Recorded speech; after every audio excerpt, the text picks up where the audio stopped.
Hello, everyone, and welcome to the IHR Digital History Seminar. Welcome to our third postgraduate panel of this academic year. We are excited to be welcoming three fantastic speakers joining us here in person and online this evening. My name is Kinghorn, and I'm the chair for this evening's seminar. Thank you all so much for joining. A little bit of housekeeping first.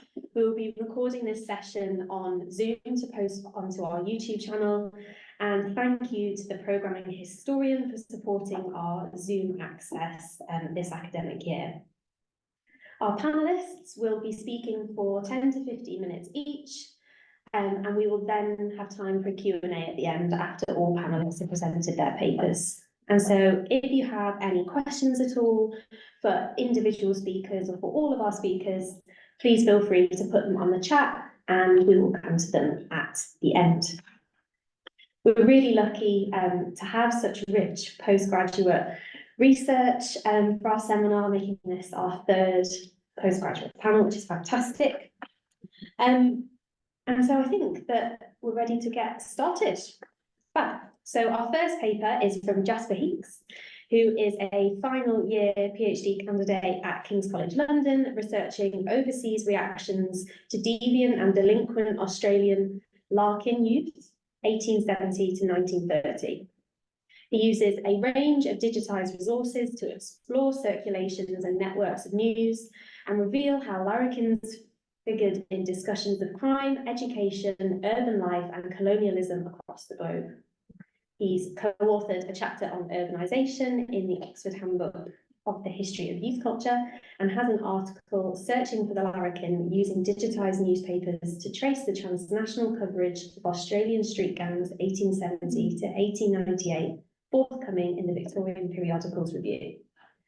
Jasper will be presenting today the paper Entering Typospace, the Visual Terrain of 19th Century Print Culture. Okay, thank you, Alice. Great, thank you.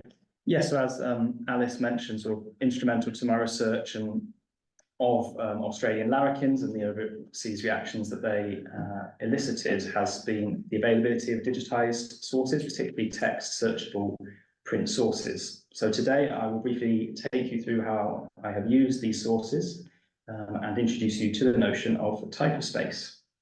Next slide, please.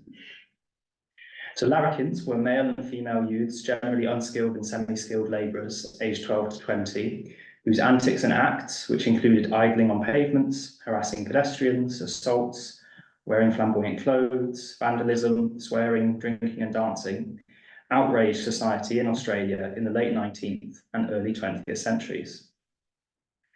The first larrikins occupied the streets and vacant lots of Melbourne, but the pejorative label quickly developed from a localism and was used to describe juvenile delinquents across the region. The commentary was intense, sustained and sensational, and at the same time it fed a desire for melodrama and reflecting anxiety at a changing world and a shock at some of the behaviour and crimes committed. Given the volume of this coverage, the global circulations of people and information, particularly around the British Empire at this time, and similar gang cultures and commentary in other cities across the world, I wondered whether the coverage of Australian larrikins had been picked up outside Australia and what impact it might have had. So a central pursuit of my research has been looking for mentions of larrikins as far and as wide as possible. As such, it has relied on digitised text-searchable sources, such as newspapers, magazines, books, and government reports and records. Next slide, please. On the screen are the major collections I've utilised. So I've used moral panic and a distinctive keyword as together a heuristic device to cut through the millions and millions of digitised pages and tap into discussions about crime, urban development, education, colonialism, and young people. The distinctiveness of the word larrikin here has been key. Where found, it is the simplest and most resonant signal that information about these Australian youths was transmitted. It is also suitably specific to limit the search results to a manageable quantity. With the search results, I've favoured close reading over distant reading. This, I believe, helps to mitigate against false positives and allowed me to access the substance of the material I found. False positives are those non-relevant results, principally from the unreliability of optical character recognition. For instance, larrikin can look a lot like Harrison. And then a different type of false positive that I've encountered a lot is that several racehorses were named larrikin, which inflates the numbers of search hits considerably. So I've used Excel spreadsheets to catalogue and categorise my finds and have notes, thinking about themes, names, places, and how I might want to use what I've found in different chapters of my thesis. Also, as more pages continue to be digitised, it is a good way to stay on top of those that already have been, that I have already seen. So with the access provided by text-searchable digitised sources, I've been able to get at something quite diffuse. The topic of larrikins was scattered throughout the British press, for instance. Reactions came not just from paid correspondents in Melbourne or Sydney affiliated with London newspapers or well-known travel writers, although they were all influential, but they came from a variety of people. Colonists wrote letters to their hometown papers. Elsewhere, editors praised the latest Australian papers, which were sent by steamship and reproduced pieces. Magazines published lengthy profiles, which were referenced and reviewed in newspapers. The public engaged with the material they read and used the word larrikin in their letters to editors, detailing personal experiences and insights. All of this material could be both long or short, or with or without headlines. And I think it would have all been very difficult to come across without the aid of text-searchable digitised newspapers. In addition, these sources have allowed me to, rather than starting with well-established events or people, I've been able to approach things from a different angle and make unexpected discoveries. But I should say that my keyword searching hasn't stopped with the word larrikin. Next slide, please. On screen are some of the other keyword searches I've made, particularly for a chapter on mass education policy.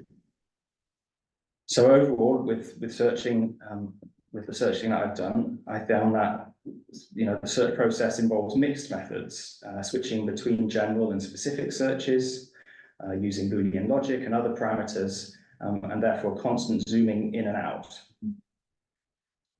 I often make further searches based on what I've read in the different articles. These could be the names of defendants or particularly quotations, and it's always interesting to see maybe where they come from and ultimately, very broadly speaking, what I find. And sort of testament to all this, as Adrian Bingham says, with time-consuming and labour-intensive research activity reduced by digitisation, content can therefore be explored far more rigorously and sensitively.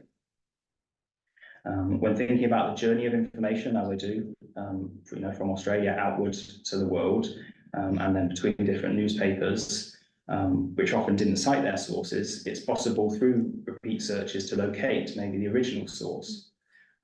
As I found with telegraphic news items in Australia and New Zealand, interesting patterns and the genealogy of news can be uncovered.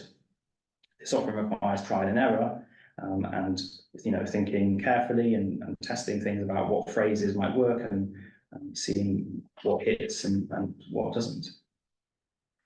In all, by experimenting with keyword searching, I think it's possible to bring to the surface rich details and really textured accounts. Next slide, please. So through all this then, I found references to larrikins all over the world, and that's illustrated then in this map on the screen. And many aspects of my project, this sort of map included, so has me thinking spatially a lot of the time. So think about transnational history and the movement of ideas across borders, but also try and break down borders between national historiographies. In addition, street gangs themselves carry lots of place-based associations at a micro and a macro level. Territory is important to street gangs, but the discourse and discussion of them often reveal lots of place-based dynamics for those discussing street gangs, and more broadly then, gangs came to be representatives of their cities and vice versa. I also think about space and place, thinking about the mutually constitutive relationship between metropole and colonies, and potentially inverting a core periphery model. As coming out of Australia, we have events and an idea, a word that gained a lot of attention, and it was actually adopted in Britain a decade before the more local word hooligan took off. And then finally, just on this note about thinking spatially, I suppose over the course of my research, we had the COVID-19 pandemic, and that got many people reflecting on their own mobility, and obviously digital technologies took on new significance there. And so with all that in mind, and sort of thinking about what Lara Putnam said when she said sort of digitized sources have been valuable to transnational research and transnational perspectives, quite simply because you don't need potentially to travel to access the material housed somewhere else. And so as I look at the map on the screen, I think, I've not been to New Zealand or Mauritius. And I haven't been much beyond the British Library, say, although I have walked the streets of London, so at least I have that. So it had me thinking then, where have I been going instead? And I think in response to that, I proposed this idea of Typospace. Next slide.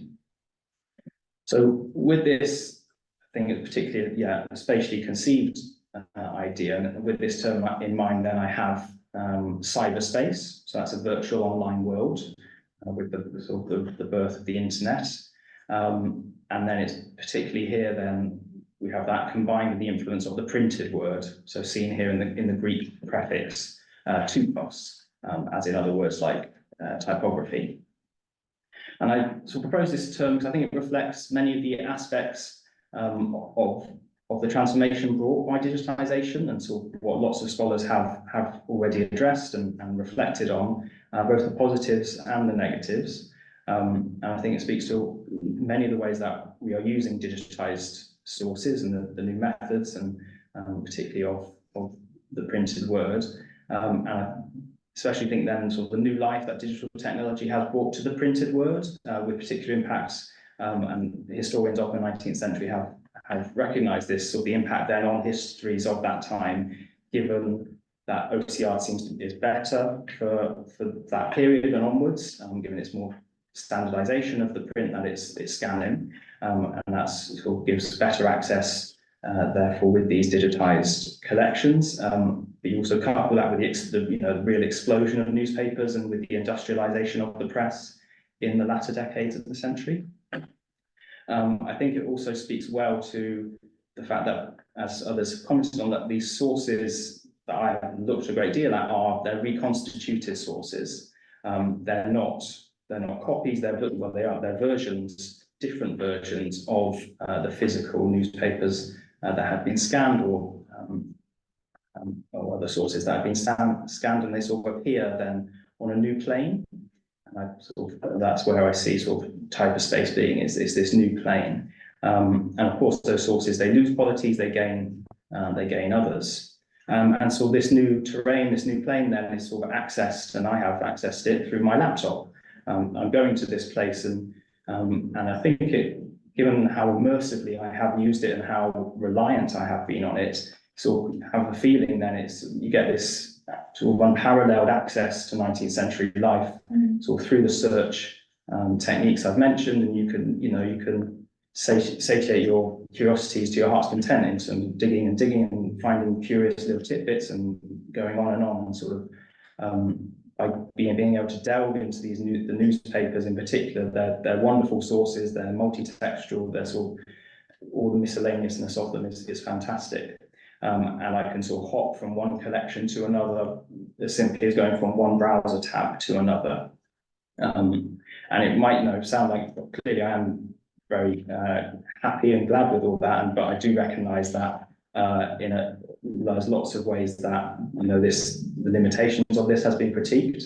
But I think giving it this name, and coining this phrase, it helps just bring all of that together and sort of recognise it is something different, and you should be aware of those differences when it comes to the research we do.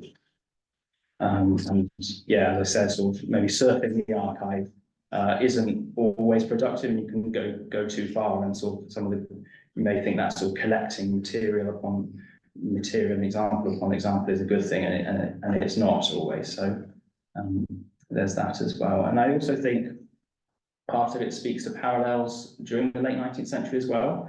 So you think of the increasingly interconnected world of communications, and how, and I go back to them, I suppose, a lot. So newspapers themselves brought together a lot of information in one place, and information, particularly from when sort of telegraph messages get included in these in newspaper columns, sort of places from all over the world. So in the same way that I enter this world, readers of newspapers 150 years ago did likewise to some extent, and readers, and has been, I think there's one piece on sort of cities and news, how readers learned about places they never visited, and really formed impressions of them through media. So finally then, so as we know, sort of lots of scholars are writing about many of the things I've touched on, and so the impacts of on our investigations and interpretive practices of digital methods and sources. And so to this work, I see Typospace as sort of an umbrella idea or concept, just to give further definition to much of that work. Furthermore, so apart from, I think at least, so apart from Lara Putnam in a chapter on place-based research after the digital turn, I haven't seen too much sort of reckoning with changes in our relationship with places, or the places that we're studying, or that historians may have gone to study those places. So I think maybe that sort of angle is also highlighted here with this place of Typospace. So thank you for listening, and I look forward to hearing your thoughts later.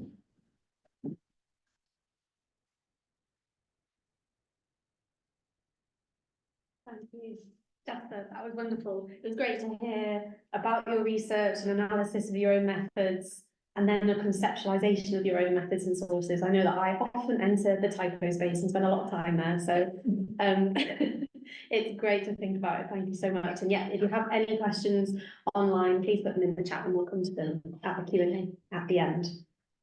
Wonderful. Okay. So moving on to our second paper, it's from Kris Nolan, who is a second year PhD. Third year now, candidate at the I did think that at the University of Portsmouth. Kris's research focuses on the evolution of student political activism through digital archives.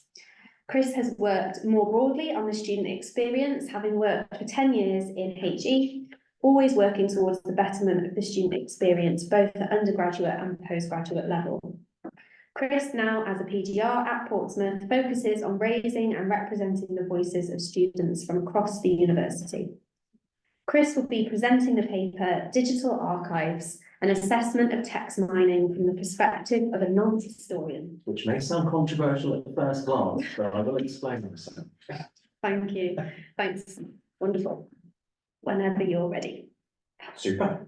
So good afternoon, everyone. Hello to those online. It's so nice to see so many of you here, and obviously to those in the room as well. It's fantastic to see so many people here as well. As Alice has just said, my name is Kris. I'm going to be talking about my pilot study from my doctoral dissertation, specifically looking at text mining within digital archives. Next slide, please. Should I have my clicker? But it's fine. So a bit of background about myself. As Alice said, I've worked in higher education for an awfully long time now, longer than I care to admit, and across my entire career I've worked to help develop and enhance the student experience. And when a PhD came up, working within the realm of the student voice within student newspapers, I will email you, Jasper, as I thought we have some connections there. It very much was a light bulb moment for me in my career to very much understand academically the extent to which student life and student experiences have evolved. I'm a historian by interest, by passion, I claim myself to be. I don't have a degree in history. However, I place myself as a digital humanist for the purpose of my doctoral studies because of the bridging of gaps between journalism and history. The image on the right-hand side here, I have images on all my slides. This is one of my favourite images. It's a fantastic juxtaposition between student life in the 1970s and student life in the 2020s. I showed this to my first year journalism students and they said, rent was only £6 in the 1970s. What on earth does that mean? And this picture is a fantastic image here because it really encapsulates the struggles that students were going through in the 1970s. Despite grants to pay for their education, they were still struggling. And as I'll talk about throughout this presentation, there were sort of 4 thematic areas I identified over the course of my research. But essentially, I am combining all of this fantastic research in wonderful digital archives to encapsulate and conceptualize the extent to which activism as a concept has evolved.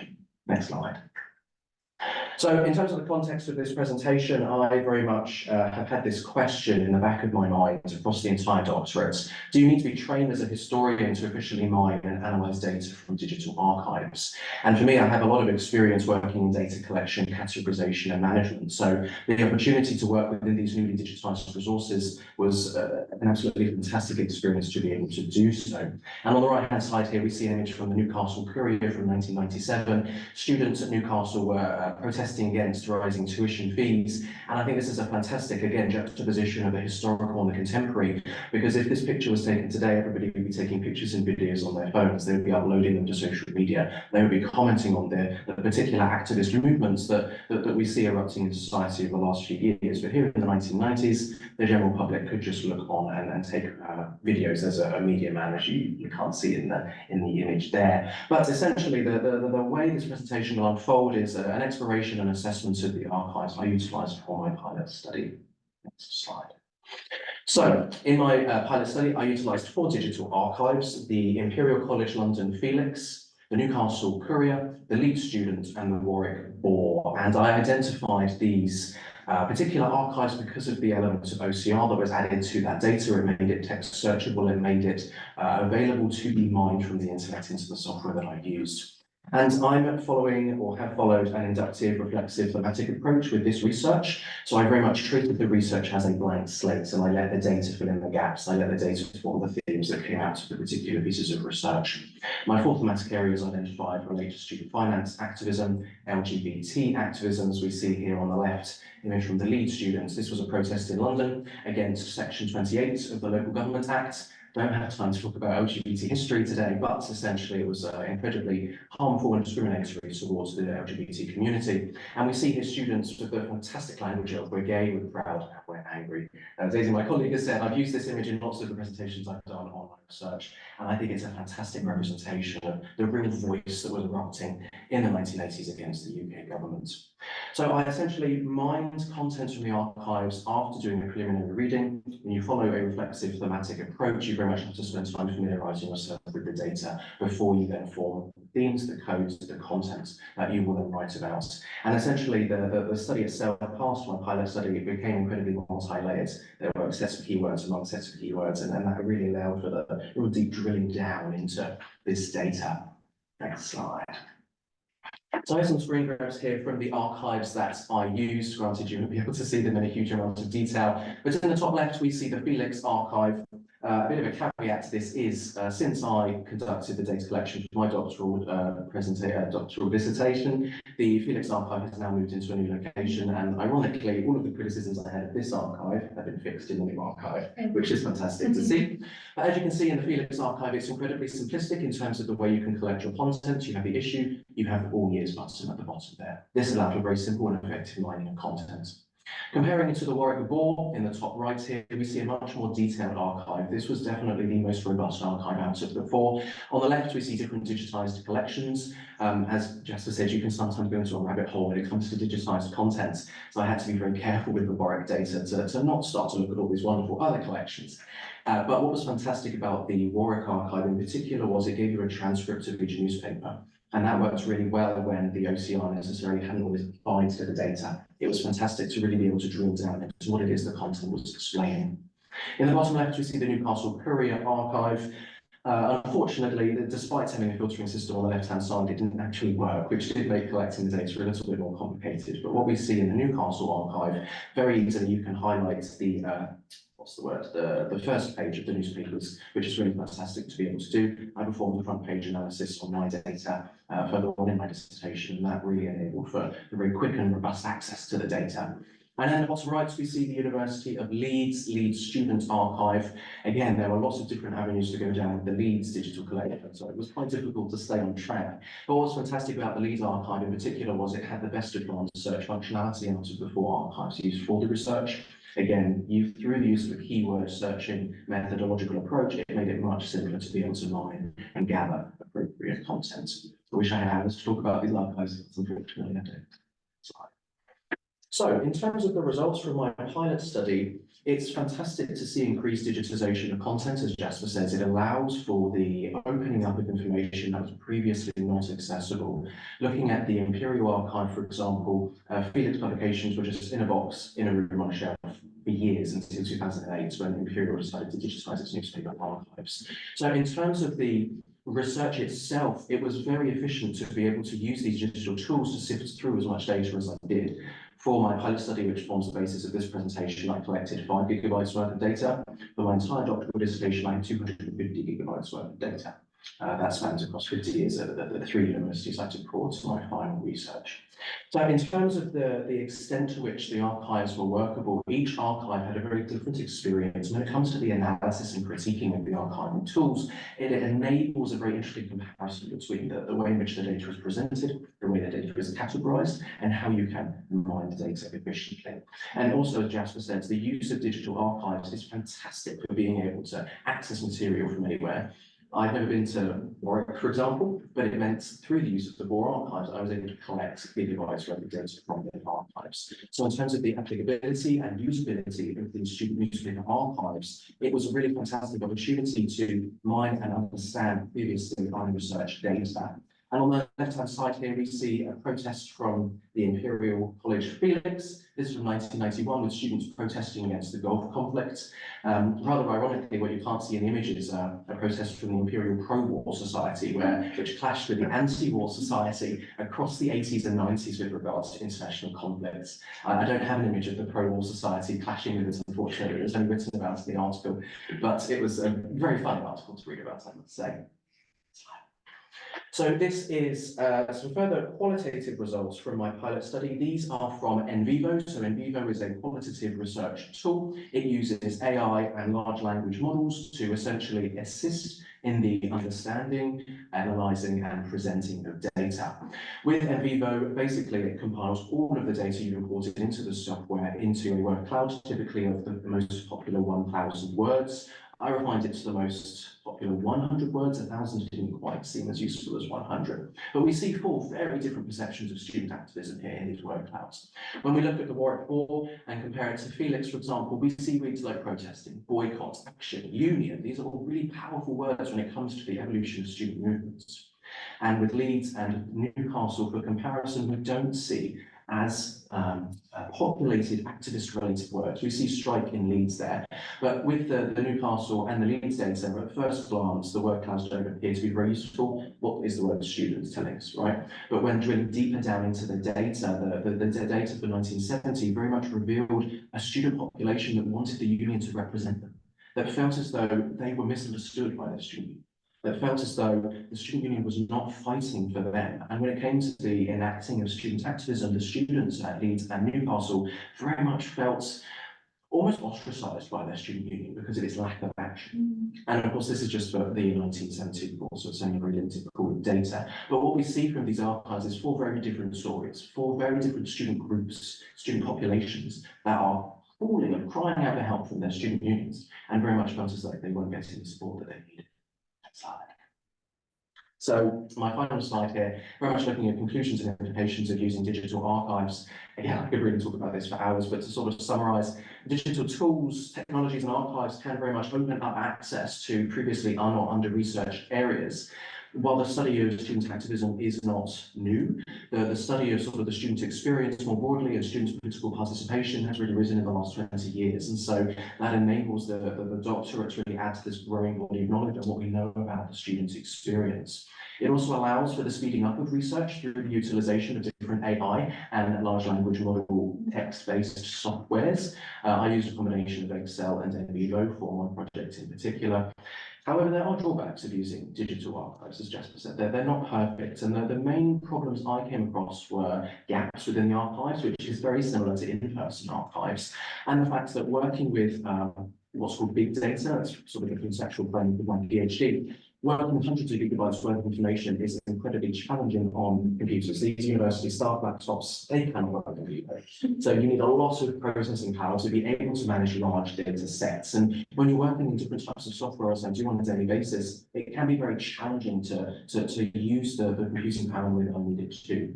And also examples around access to archives can be issues as well when working in the digital space. For example, the Imperial Archive, it didn't quite work as well as I wanted it to, unfortunately.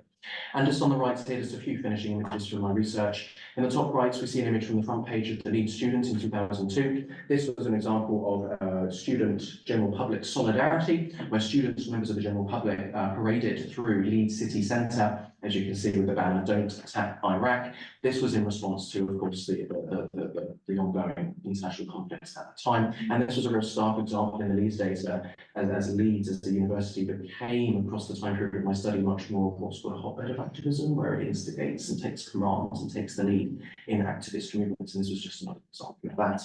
And then in the bottom right, we see an image from the Leeds students again. This is from Leeds area NUS, where pressure and resistance was building to potential changes to student union financing and organisation in the 1970s. Again, none of this research would have been possible without digitised content. As much as I would have loved to have travelled to these cities, it was much more efficient to collect the data online, as Jasper said. While I've not gone as far as New Zealand, it really enabled much stronger efficiency when it came to collecting, mining, and analysing the data. Thank you. That's everything for me. I think there's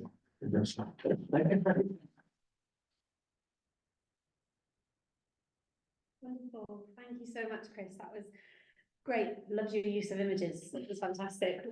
Again, really rich research on how a non-historian has entered the space of digital archives, how you grasped the techniques and navigated the challenge surrounding this. Really interesting to hear. Thank you so much. Wonderful. Okay, so moving on, our final paper this evening is from Nina Rastinger. Nina is a postgraduate researcher at the Austrian Centre for Digital Humanities and Cultural Heritage, with a background in German psychology. Her master's thesis examined the use of Antiqua and Fraktur in 18th century periodicals, and her areas of interest include early modern texts, historical newspapers, and digital workflows for campus-based research. She is currently conducting her doctoral project on periodically published lists in historical newspapers, which is funded through a DOC scholarship on the Austrian Academy of Sciences, and a project on travel guides for 18th and early 19th century Vienna, funded by the city of Vienna.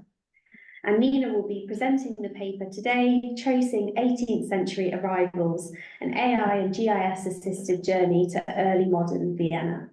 So wonderful. Thank you, Nina. Please take it away. Thank you very much for the introduction. Can you hear me and see my slides? Yeah, perfect. So many thanks again for introduction and invitation and the chance to talk about my doctoral project here. Today I will present the case study of my doctoral project, which the title is already given here.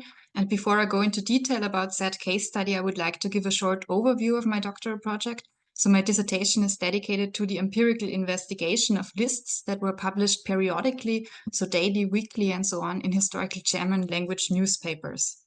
To give you a concrete idea of this newspaper text type, this slide shows some selected examples. Among periodically published lists that could already be found in the 18th century are, for instance, death lists, like the one from the Tiroler Zeitung on the left, arrival lists, such as the one in the middle from the Münchner Zeitung, or marriage lists, like the example on the right from a Pennsylvanian newspaper.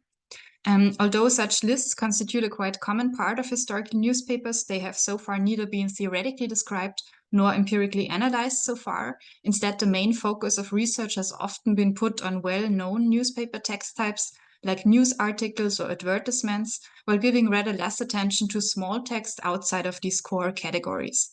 In the case of periodically published lists, these are partly even left out during the stage of full-text digitization, which makes them, of course, even more invisible to the scientific as well the public eye. Based on this research gap, my dissertation project tries to both identify and analyze periodically published lists and list types in German language newspapers between 1600 and 1850. Specifically, the small text should be, on the one hand, identified in existing digital corpora and text collections, and on the other hand, analyzed in regard to their textual characteristics, as well as to their challenges and potentials for automatic de-age approaches. And in this presentation, I will now focus on this third part and present you with a specific case study. Concretely, I will talk about the City of Vienna funded project Visiting Vienna, which explored the semi-automatic analysis of arrival lists found in the Viennese newspaper Wienerisches Diarium. Within this 18th century periodical, these arrival lists were published twice a week from 1703 to 1725, when the publishers had access to them through an imperial privilege. They document the arrival of upper-class persons in Vienna, for instance, aristocrats, clerics, or couriers, and hereby each list entry includes various information, namely not only on the arriving persons themselves, like their name, their profession, title, or affiliation, but also temporal and spatial information, like their date of arrival, their point of entry, so which city gate they used, their place of departure, and even their place of accommodation within Vienna. So the idea of the case study was to utilize this high semantic density with the help of semi-automatic digital methods. In practice, this was done through a 4-step workflow. So first, reliable full texts were created as a central foundation for further analysis. Then secondly, this full text basis was semantically enriched through named entity recognition processes. And thirdly, the data was subsequently mapped on historical plans. Also, as a last step, all data created is currently being prepared to be published online and archived in the long-time repository of the ACDHCH, so it can be reused in future research. So let's take a closer look at the methodological approach. So for layout analysis and text recognition, I used Transcribus, concretely the publicly available HTR model German Fraktur 18th century, Wienerisches Diarium M9, which was created by Rastinger. Since this model was trained on the 18th century Wiener Zeitung and has a very low character error rate of 0.8%, it offers an ideal fit for the text recognition of the arrival lists. In addition, the workflow also included a phase of manual inspection and correction to really ensure the utmost accuracy of all transcriptions. Because of course, being able to work with reliable full text is, as already mentioned, a fundamental basis for all kinds of NLP tasks. This is especially true for named entity recognition processes, which operate at the token level and can, for instance, be impaired by poor OCR quality. Still, of course, even if given in form of reliable full text, historically newspaper texts tend to pose quite a challenge for named entity recognition due to their high grammatical variation and other non-standard features. Hence, within the case study, we explored multiple approaches, like using existing models for historical German, testing a rule-based pipeline, or deploying large language models. And in the end, the best results were reached through using GPT 3.5, which was accessed through the OpenAI API in combination with the Python library Promptify for prompt engineering. By using Promptify, users can define multiple parameters for named entity recognition, like the domain of the text, annotated examples, and the labels to be given. And in this case, a one-shot approach was taken, where I gave the model one exemplary annotated arrival list with 9 items. And also, as can be seen in the code snippet below, the German labels were set in close accordance with the internal structure of the arrival list. So it was differentiated between person, city gate, date, prior location, place of accommodation, and destination. This free choice of label, in comparison to fixed categories of pre-trained models, allowed for highly specialized categories that mirror the structure of the textual material. And also, since the arrival lists show a more or less consistent structure over time, a one-shot approach using only very few examples actually offers quite an efficient solution. In sum, this approach has proven highly effective for the semi-structured arrival lists, as the manual evaluation of the results yielded an F1 score of 0.97. So as a result, it was actually possible to obtain comprehensive structured data from the arrival lists, in addition to facsimiles, full text, and metadata. This dataset currently consists of almost 40,000 entities from over 1,400 lists, and is particularly rich in spatial entities, such as places of departure and places of accommodation. However, of course, it should be kept in mind that at that stage of the workflow, this is only text without any additional spatial information. In order to actually be able to locate the toponyms found in the arrival list on historical maps, they must first be post-processed, meaning normalization, deduplication, disambiguation, and geocoding is necessary. And to be able to do so, supplementary sources are required. For places of departure, which are usually city names, area names, or other large-scale toponyms, it was possible to use OpenRefine and Python for post-processing and reconciliation. Specifically, the entities were linked to 3 authority files, namely GND, GeoNames, and Wikidata. And with the help of these 3 resources, 88% or over 10,000 of mentioned places of departure could be successfully geocoded, thus traced back to coordinates. In contrast, this step has proven much more challenging for small-scale places in and around Vienna, as existent authority files are not sufficient in such local cases, and the use of other sources and resources is necessary. Valuable resources one can utilize here are, for instance, the database Wien Geschichte Wiki, the prosopographical portal WikPro, a house register for Vienna from 1773, or a sign register from around 1795. Still, in the course of initial geocoding attempts, it quickly became apparent that these sources alone were not sufficient for the dense data of the arrival lists, as many accommodations could still not be pinpointed. As a solution to this problem, a new gazetteer for Vienna from approximately 700 to 1725 was created, and a starting point for this gazetteer was the city map of Vienna, made by Werner Arnold Steinhausen in 1710, which is characterized by its high accuracy and a large number of labels, and it has already been georeferenced by the city of Vienna. Together with 2 interns, I transcribed all labels found on the historic map, which are of course then inherently geolocated. In addition, my colleague Stefanie Salzberg and I digitized and geocoded the so-called Postbüchlein. This is the earliest preserved house register for Vienna. And in combination, this then resulted in a gazetteer of almost 1,500 places for early modern Vienna.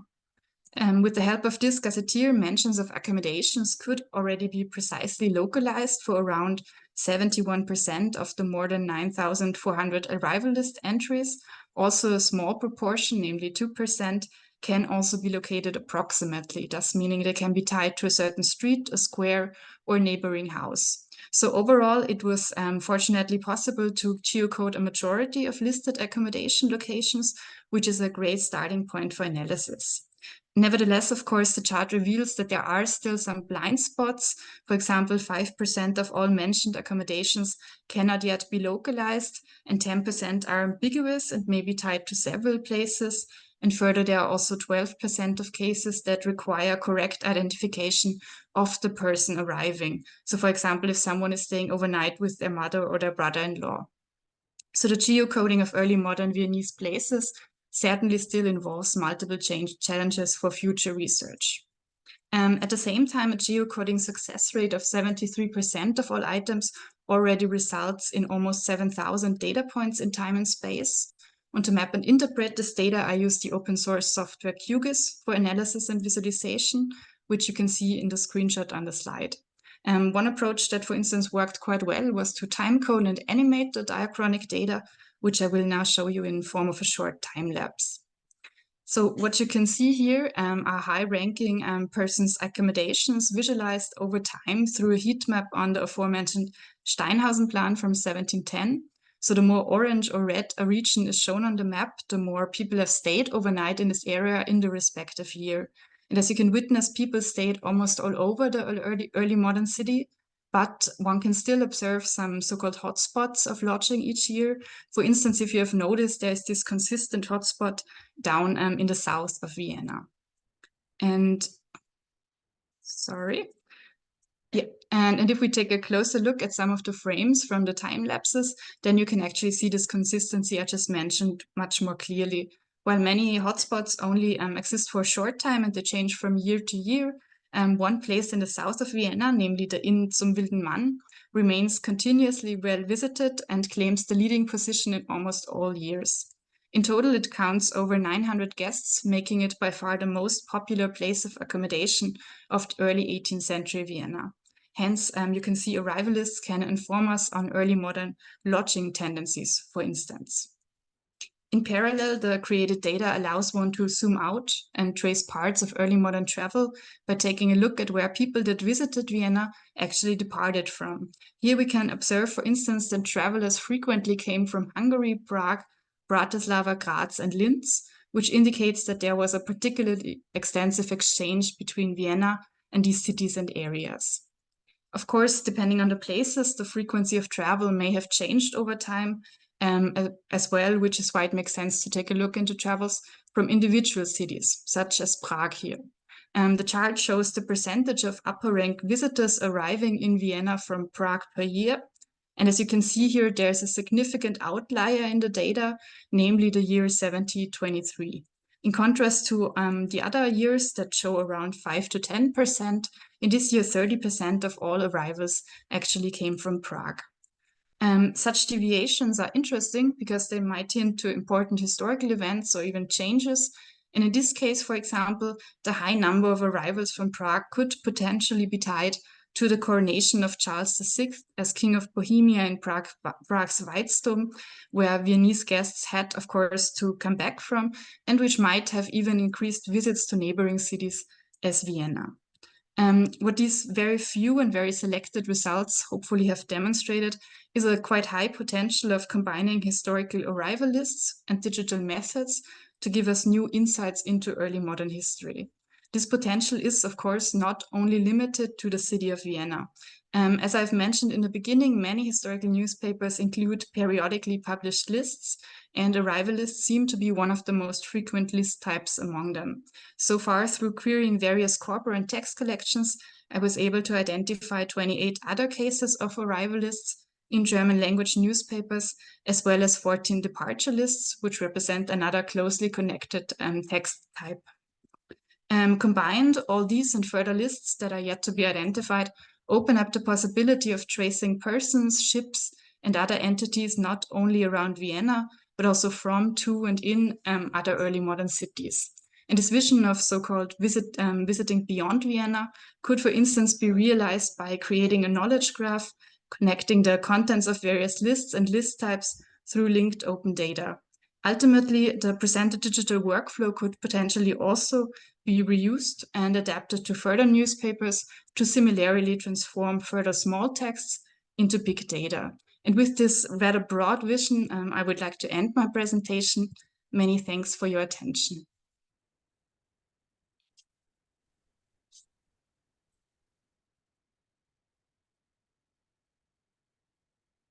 Thank you, Nina. That was wonderful. It was fantastic to hear about every stage of your research and to hear about how you organise your workflow and use different digital tools to assist you at every stage of the workflow, highlighting highlights and challenges at every phase.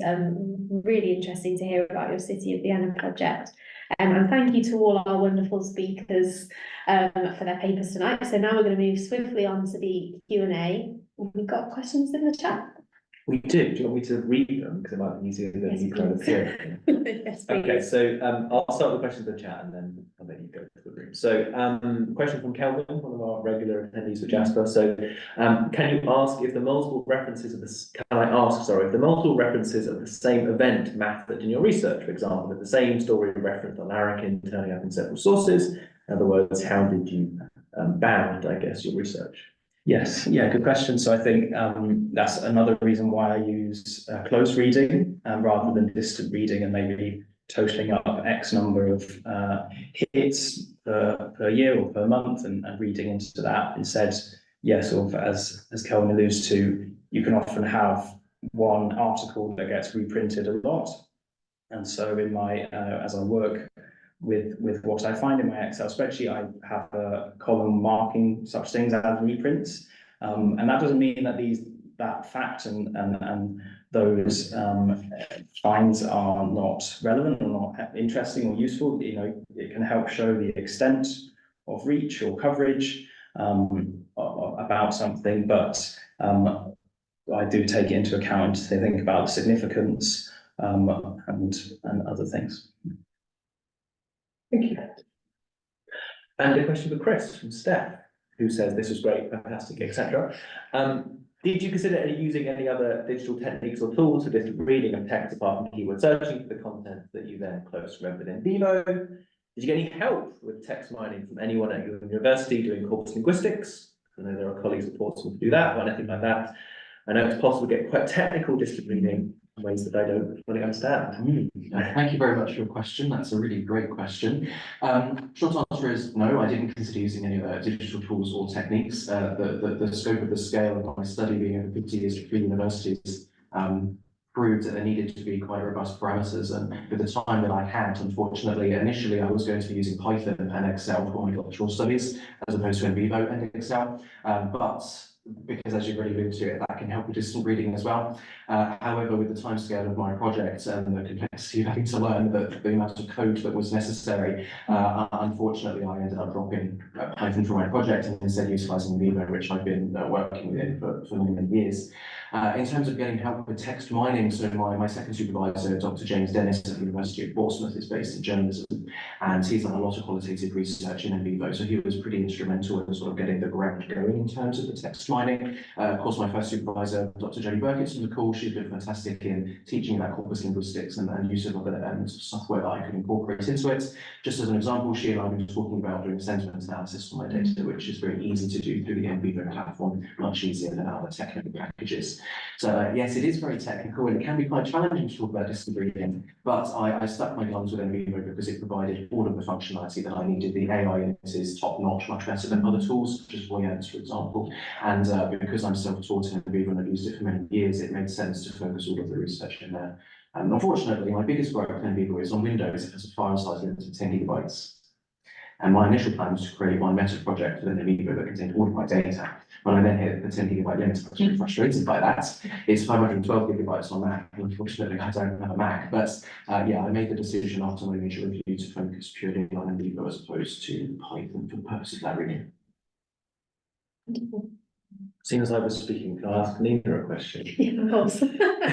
Nina, so I'm really impressed by the capability of the one-shot pipeline that you had with GPT-3 to effectively, I guess, find places in your textual data that weren't able to be geocoded, which I think is actually quite interesting, that the entity recognition was almost kind of better at finding places and then could be geocoded.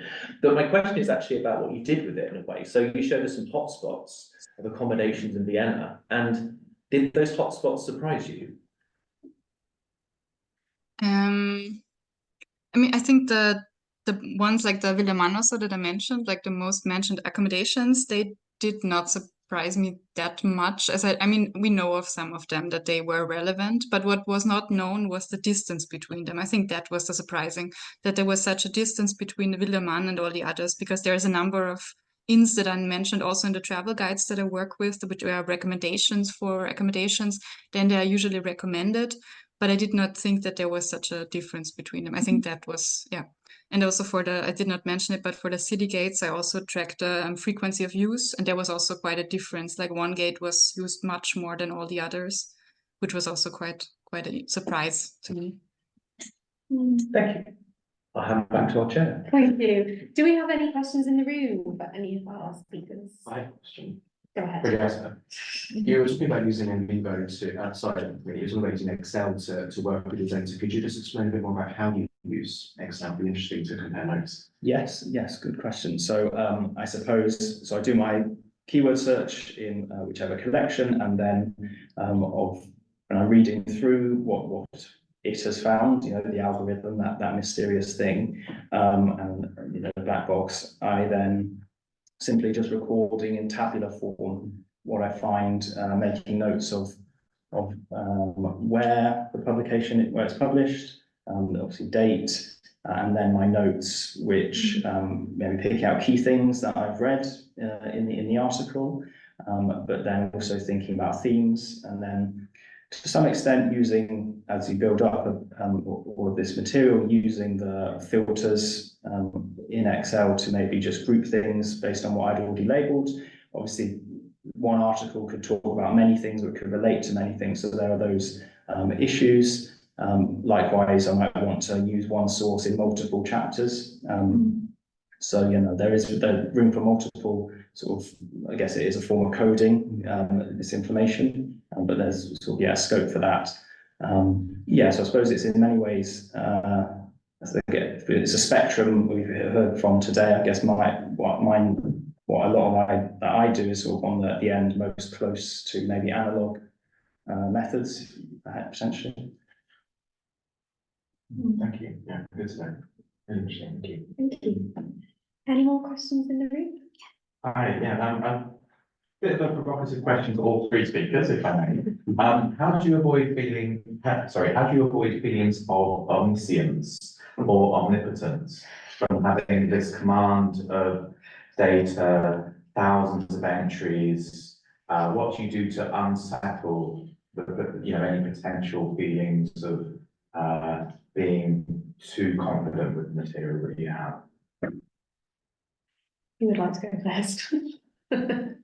I can go first. Yeah. So I think one thing I do is I don't make quantitative claims. And yeah, very conscious of not doing that because only a fraction of print culture of the time is digitized. There were questions about which titles have been selected and the biases there and sort of curating decisions in that way. So I think that's a good way to sort of be humble in that way. I guess reflecting that, for me, I am a very methodological thinker. So before I do anything, I have to have the plan ready to go, right? So for me, after my major review, after my first year, the project changed quite significantly in terms of the methodology. So I had to very quickly readapt and readjust what it was I wanted to get out of the doctorate. And so for me, when I started collecting my data, as I said, I treated my data as a blank slate. You know, I didn't want to impose any of my prior knowledge. You know, I'm a gay man commenting on LGBT student activism, for example, and it's treating it as a blank slate as opposed to I'm talking about the history. It really made it in my head realize that it's not me talking about this, it's the data talking about it. So everything I've included in my thematic chapters are what the data is protruding, the movements, the language, the imagery. It's not me protruding myself and my knowledge and my history onto it. I'm very conscious of the fact that I'm looking at student voices, so it's the students' voices that I should be talking about in research. And Nina, I don't know if you want to speak to that question. Yeah. Sure. I think it's a very interesting question, because even when with like the data I work with, where it's like a limited corpus-based study, where I also like manually evaluate partly. So I would say evaluation is a huge part always with digital methods, but I would also say to always look for what is not in there in the data, what is like missing. Like for instance, for the arrival list, as I've said, it's upper rank persons that are listed. One does not really know where the border is drawn to like lower classes, and one does also not know, for instance, like female persons or women are mostly missing from this data. They are not listed that much, so we do not know, did they not travel that much or were they not listed? So one always has to be a bit cautious about actually taking that for granted, what the information that is in there. Yes. Thank you. And then I think we've got time for. Well, we have two questions in the chat, which I'll read out for the benefit of the room, and you can see them already. So, because they're very small there. And Kelvin asks if you have any information needed on the occupation and preference of different parts of Vienna. If so, did these preferences change over time? And David asks, did you have to filter out arrival information about residents? So I guess residents arriving in their place where they live. For the first one, not as of yet, because currently I have named entity linking for the places, but not for the persons, because also they do pose quite a challenge, because we are often missing the first name. So we only have like Mr. X Y, and so it's hard to actually link them to authority files, for instance. So it's hard to and occupation information is not always given, but sometimes. But I would like it to actually match occupation with their place of accommodation, but it is not done as of yet. It's still an ongoing work, but a very nice question in that regard. Thank you. And for the second question, filter out arrival information about residents. Yes, so there are actually it's not only foreigners arriving, it's also residents that come. So it says they stay at their own home, for instance. So that is when I showed the places of accommodation, that sometimes they're person specific. So as of yet, since the persons are not specified yet, it was not possible to also get their coordinates, but that also shows how much the different information is interconnected. So it's really hard to only focus on one category of the data, and it's very dense data, so one could probably do the whole dissertation on only this data as well, but it's only like a case study of my project. Fantastic. Thank you so much, Nina. And that brings us to 6:30. So I just want to say another huge thank you to all of our panelists this evening. We've heard some really fascinating research, and thank you for taking the time out, for coming in the room and for joining us online. Thank you to our audience, and thank you for handling that Q&A so well. So yeah.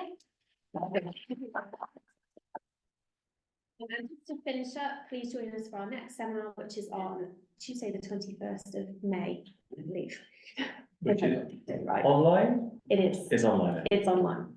But yes, thank you. Thank you for such a fantastic evening. Thank you online. And thank you in the room. Thank you very much. Thank you, Nina. Thank you. Bye. So quickly. Yeah.